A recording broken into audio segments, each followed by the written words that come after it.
The Invention of Morel by Adolfo Bioy Casares continued. Page 55.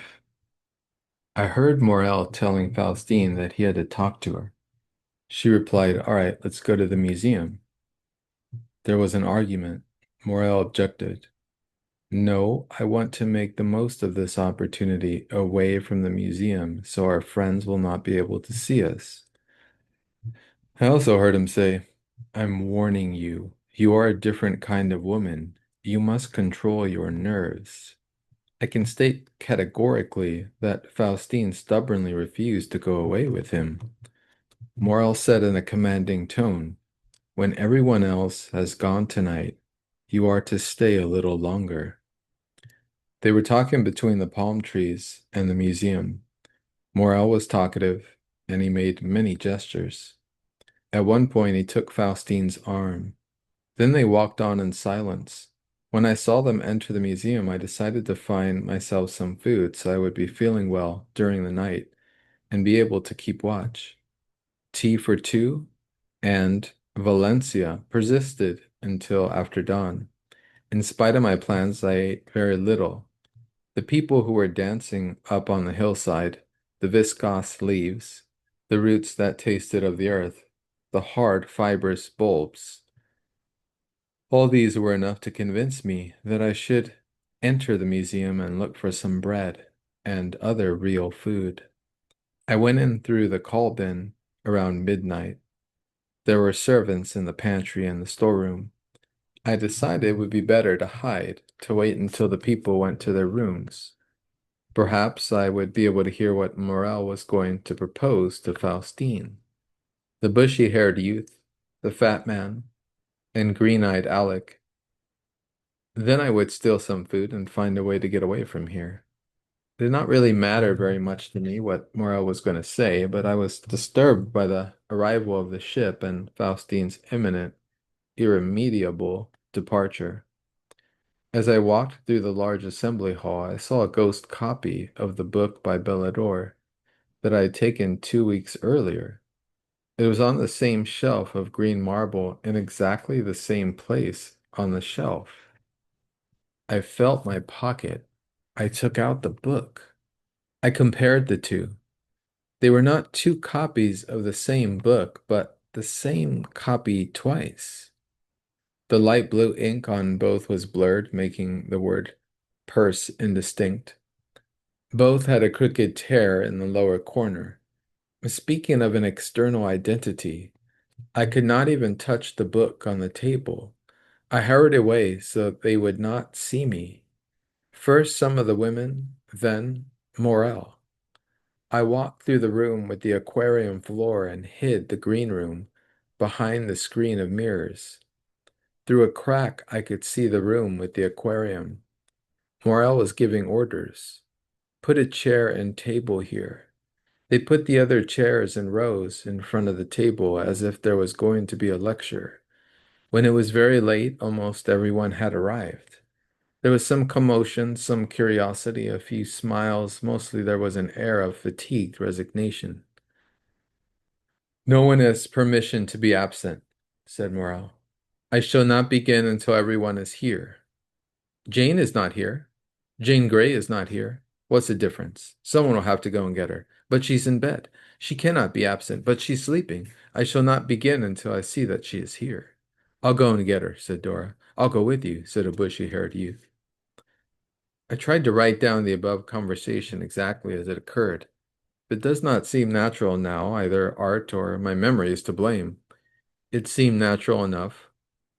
Seeing those people, hearing them talk, no one could expect the magical occurrence or the negation of reality that came afterward, although it happened near an illuminated aquarium, on top of a long-tailed fish and lichens in a forest of black pillars. Morel was speaking. "You must search the whole building. I saw him enter this room some time ago." Was he referring to me? At least I was going to find out the real reason why these people had come to the island. "We've searched the whole house," said a naive voice. "That doesn't matter. You must find him," replied Morel. I felt as if I were surrounded now. I wanted to get away, but I did not dare move. I remembered the halls of mirrors were famous as places of torture. I was beginning to feel uncomfortable.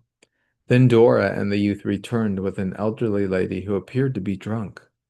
I had seen her in the pool. Two men, apparently servants, offered to help. They came up to Morel, and one said, "Haven't been able to find him." "Haynes is sleeping in Faustine's room," said Dora to Morel. "It'll be hard to get him down to the meeting." Was Haynes the one they had been speaking of before? At first, I did not see any connection between Doral's remark and Morel's conversation with the men. The latter spoke about looking for someone, and I felt panic-stricken, finding allusions or threats in everything. Now it occurs to me that these people were never concerned with me at all. Now I know they cannot look for me. Can I be sure? Sensible man, would he believe what I heard last night? What I believe I know? Would he tell me to forget the nightmare of thinking that all this is a trap set to capture me? And if it's a trap, why is it such a complex one? Why do they not simply arrest me? I find this laborious method quite idiotic. The habits of our lives make us presume that things will happen in a certain foreseeable way, that there will be a vague coherence in the world. Now reality appears to be changed, unreal.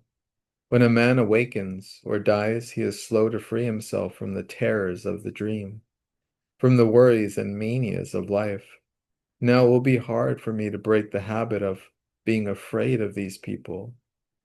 Morel took a sheaf of yellow papers filled with typed copy from a wooden bowl on the table. The bowl also contained a number of letters attached to clippings of advertisements from yachting and motorboating. The letters asked about prices of used boats, terms of sale, addresses where they could be seen. I saw a few of them. "Let Haynes sleep," said Morel. "He weighs so much. If they try to bring him down, we shall never get started." Morel motioned for silence and then began tentatively. "I have something important to tell you." He smiled nervously. "It's nothing to worry about. In the interest of accuracy, I have decided to read my speech. Please listen carefully."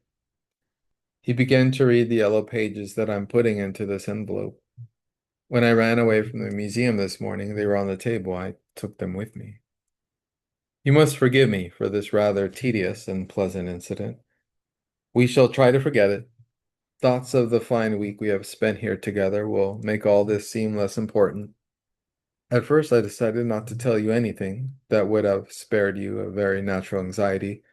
We would have enjoyed ourselves up to the very last instant, and there would have been no objections. But as all of you are friends, you have the right to know. He paused for a moment, rolling his eyes, smiling, trembling, then he continued impulsively. My views consist of having photographed you without your permission. Of course, it is not like any ordinary photograph. This is my latest invention. We shall live in this photograph forever.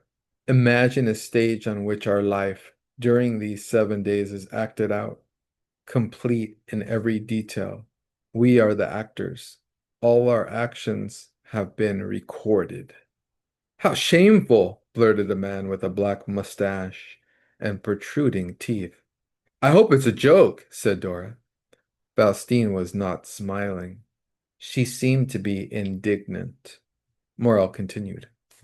I could have told you when we arrived, we shall live for eternity.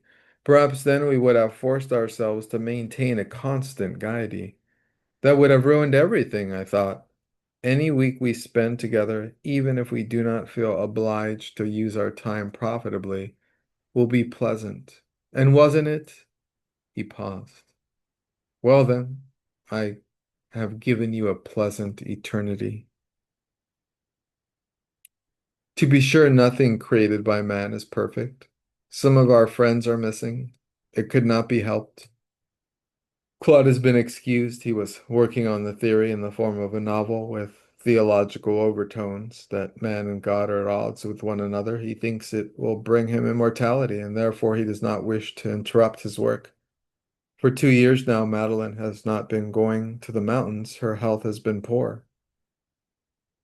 Leclerc had already arranged to go to Florida with the Davies. As an afterthought, he added, "Poor Charlie, of course," from his tone, which emphasized the word poor, from the mute solemnity, and the changes of position and the nervous moving of chairs that occurred at once. I inferred that the man named Charlie had died, more precisely, that he had died recently. Then, as if to reassure his audience, Morel said, "But I have him. If anyone would like to see him, I can show him to you. He was one of my first successful experiments." He stopped talking as he appeared to perceive the change in the room. The audience had proceeded from an affable boredom to sadness, with a slight reproof for the bad taste of mentioning a deceased friend in a light-hearted recitation. Now the people seemed perplexed, almost horrified. Morel quickly turned back to his yellow papers. "For a long time now, my brain has two principal occupations: thinking of my inventions and thinking about." Sympathy between Morel and his audience was definitely reestablished. For example, as I open the pages of a book or walk or fill my pipe, I am imagining a happy life with. His words were greeted with bursts of applause. When I finished my invention, it occurred to me, first as a mere exercise for the imagination, then as an incredible plan, that I could give perpetual reality to my romantic desire. My belief in my own superiority and the conviction that it is easier to make a woman fall in love with me than to manufacture heavens made me choose a spontaneous approach. My hopes of making her love me have receded now. I no longer have her confidence, nor do I have the desire, the will to face life. I had to employ certain tactics, make plans. Morel changed the wording of the sentence to mitigate the serious implications. At first, I wanted to convince her that she should not come here alone with me, but that was impossible. I have not seen her alone since I told her of my love, or else to abduct her, but we would have been fighting eternally. Please note, by the way, that the word eternally is not an exaggeration. There was a considerable stir in the audience. He was saying, it seemed to me, that he had planned to seduce her, and he was trying to be funny. Now I shall explain my invention. Up to this point, it was repugnant and badly organized speech. Morel is a scientist, and he becomes more precise when he overlooks his personal feelings and concentrates on his own special field. Then his style is still unpleasant, filled with technical words and vain attempts to achieve a certain oratorical force, but at least it is clear. The reader can judge for himself. What is the purpose of radio? To supply food, as it were, for the sense of hearing. By utilizing transmitters and receivers, we can take part in a conversation with Madeline right in this room, even though she is thousands of miles away in a suburb of Quebec. Television does the same thing for the sense of sight. By achieving slower or faster vibrations, we can apply this principle to the other senses, to all the other senses. Until recently, the scientific processes for the different senses were as follows. For sight, television; motion, pictures; photography; for hearing, radio, the phonograph, the telephone. Conclusion. Editor's note. The omission of the telegraph seems to be deliberate. Morel is the author of the pamphlet Que nos envoie, the words of the first telegraph message sent by Morse code. And his reply to this question is un peintre intul et un invention indiscrète. Nevertheless, paintings like Lafayette and the Dying Hercules have an undisputed value. Until recently, science has been able to satisfy only the senses of sight and hearing, to compensate for spatial and temporal absences. The first part of my work was valuable because it interrupted an inactivity along these lines that had become traditional, and because it continued logically and along almost parallel lines the thought and teachings of the brilliant men who made the world a better place by the inventions I have just mentioned. I should like to express my gratitude to the companies that, in France and in Switzerland, realized the importance of my research and put their excellent laboratories at my disposal. Unfortunately, I cannot say the same of my colleagues. When I went to Holland to consult with the distinguished electrical engineer Jean van Huys, the inventor of the primitive lie detector, I found some encouragement, and I must add a regrettable attitude of suspicion. Since then, I preferred to work alone. I began to search for waves and vibrations that had previously been unattainable, to devise instruments to receive and transmit them. I obtained with relative facility the olfactory sensations, the so-called thermal and tactile ones required all my perseverance. It was also necessary to perfect the existing methods. My best results were a tribute to the manufacturers of phonograph records.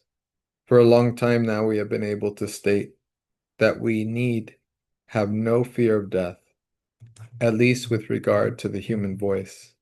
Photography and motion pictures have made it possible to retain images, although imperfectly. I directed this part of my work toward the retention of the images that appear in machines, in mirrors. I directed this part of my work toward the retention of images that appear in mirrors. With my machine, a person or an animal or a thing is like the station that broadcasts the concert you hear on the radio. If you turn the dial for the olfactory waves, you will smell the jasmine perfume on Madeline's throat without seeing her. By turning the dial, the tactile waves, you will be able to stroke her soft invisible hair and learn like the blind to know things by your hands. But if you turn all the dials at once, Madeline will be reproduced completely, and she will appear exactly as she is. You must not forget that I'm speaking of images extracted from mirrors with the sounds, tactile sensations, flavors, odors, temperatures, all synchronized perfectly. An observer will not realize that they are images, and if our images were to appear now, you yourselves would not believe me. Instead, you would find it easier to think that I have engaged a group of actors, improbable doubles for each of you. This is the first part of the machine. The second part makes recordings. The third part is a projector. No screens or papers are needed. The projections can be received through space, and it does not matter whether it is day or night.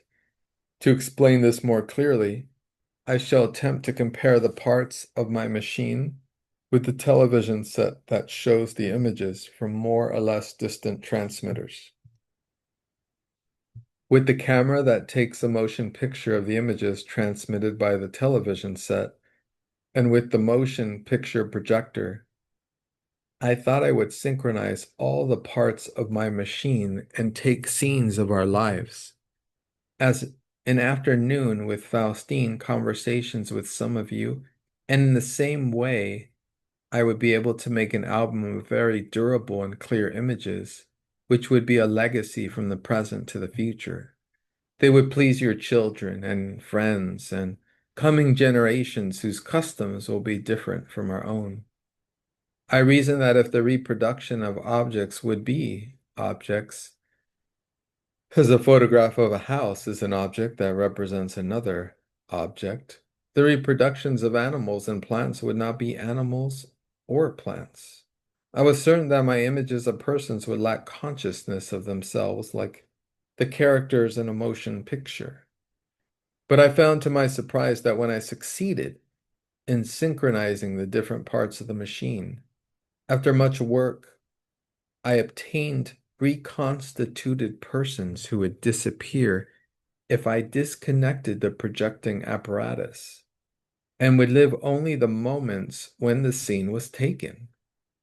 When the scene ended, they would repeat these same moments again and again, like a phonograph record or a motion picture that would end and begin again. Moreover, no one could distinguish them from living persons. They appear to be circulating in another world with which our own has made a chance encounter.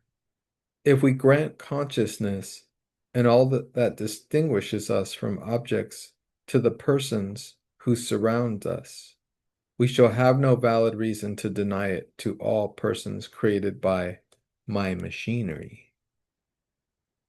When all the senses were synchronized, the soul emerges. That was to be expected.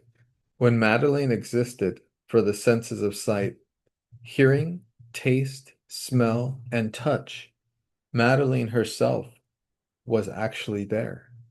I've shown that Morel's style is unpleasant, with the liberal sprinkling of technical terms, and that it attempts vainly to achieve a certain grandiloquence.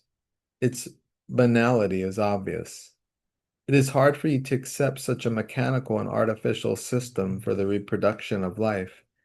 It might help if you bear in mind that what changes the sleight of hands artists' movements into magic is our inability to see. To make living reproductions, I need living transmitters. I do not create life.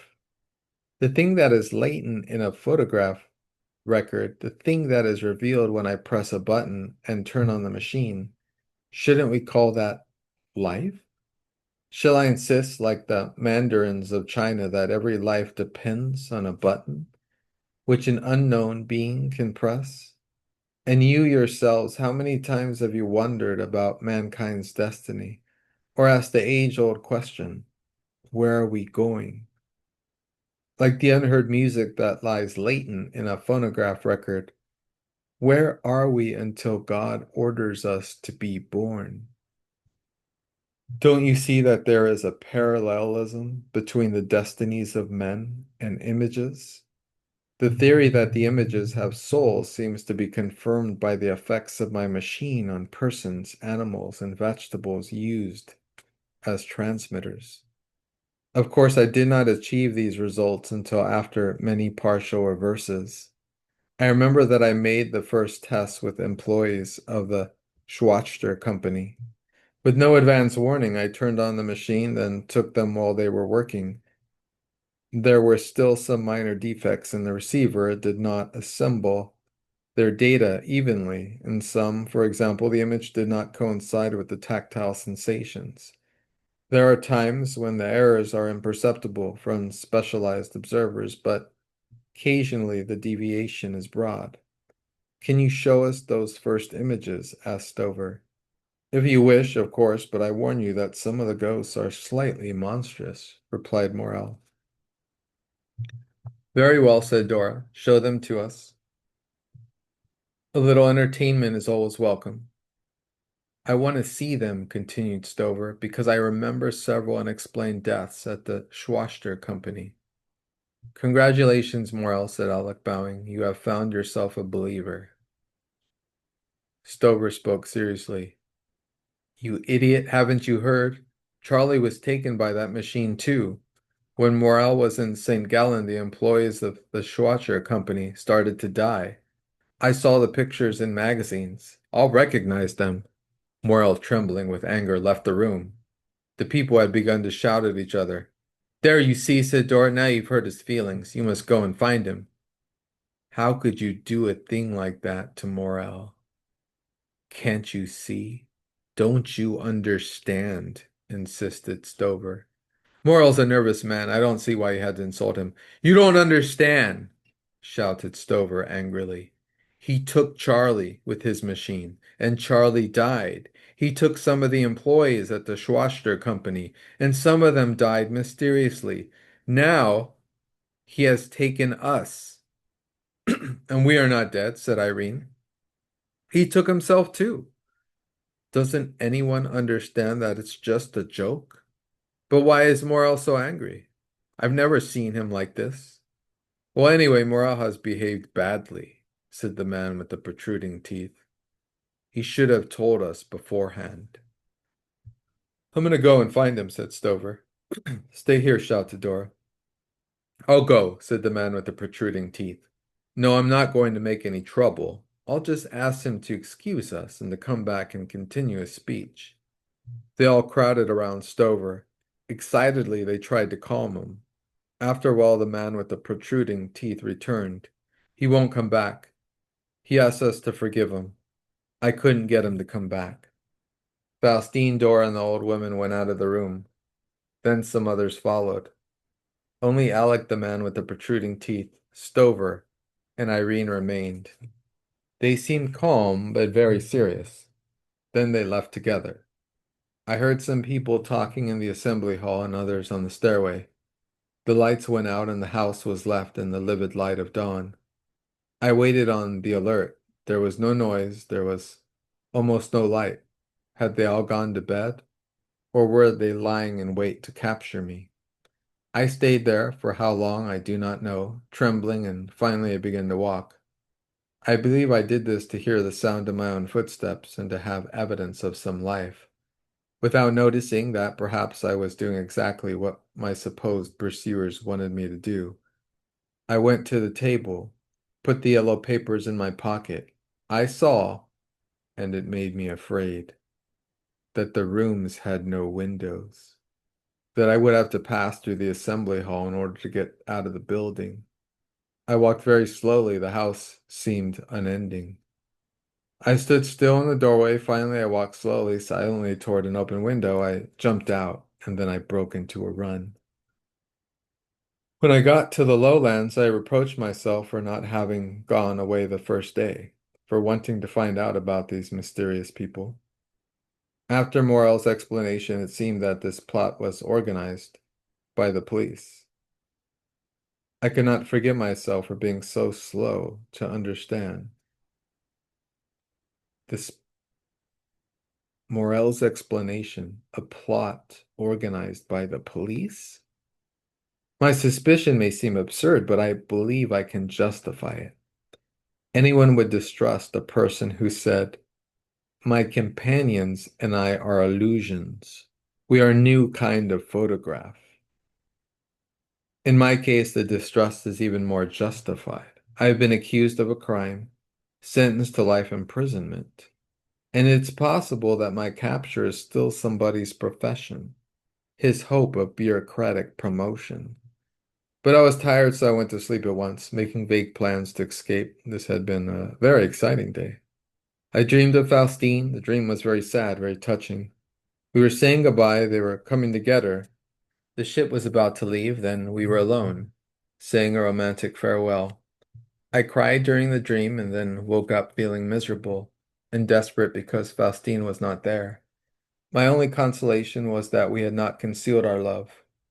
I was afraid that Faustine had gone away while I was sleeping, and I got up and looked around. The ship was gone. My sadness was profound. It made me decide to kill myself. But when I glanced up, I saw Stover, Dora, and some of the others on the hillside. I did not need to see Faustine. I thought then that I was safe. It no longer mattered whether she was there. I understood that what Morel had said several hours ago was true. But very possibly he did not say it for the first time several hours ago, but several years ago. He repeated it that night because it was part of the week, on the eternal record. I experienced a feeling of scorn, almost disgust for these people and their indefatigable, repetitious activity. They appeared many times up there on the edge of the hill. To be on an island inhabited by artificial ghosts was the most unbearable nightmare. To be in love with one of those images was worse than being in love with a ghost. Perhaps we always want the person we love to have the existence of a ghost. Here are the rest of the yellow papers that Morel did not read. I found my first plan was impossible. To be alone with her and to photograph a scene of my pleasure, of our mutual joy. So I conceived another one, which is, I'm sure, better. You all know how we discovered this island. Three factors recommended it to me. Number one, the tides. Number two, the reefs. Number three, the light. The regularity of the lunar tides and the frequency of the meteorological tides assure an almost constant supply of motive power. The reefs are a vast system to wall out trespassers. The only man who knows them is our Captain McGregor. I have seen to it that he will not have to risk these dangers again. The light is clear but not dazzling, and it makes it possible to preserve the images with little or no waste. I confess that after I discovered these outstanding virtues, I did not hesitate for an instant to invest my fortune in the purchase of the island and in the construction of the museum, the church, the pool. I rented the cargo ship, which you all call the yacht, so our voyage would be more comfortable.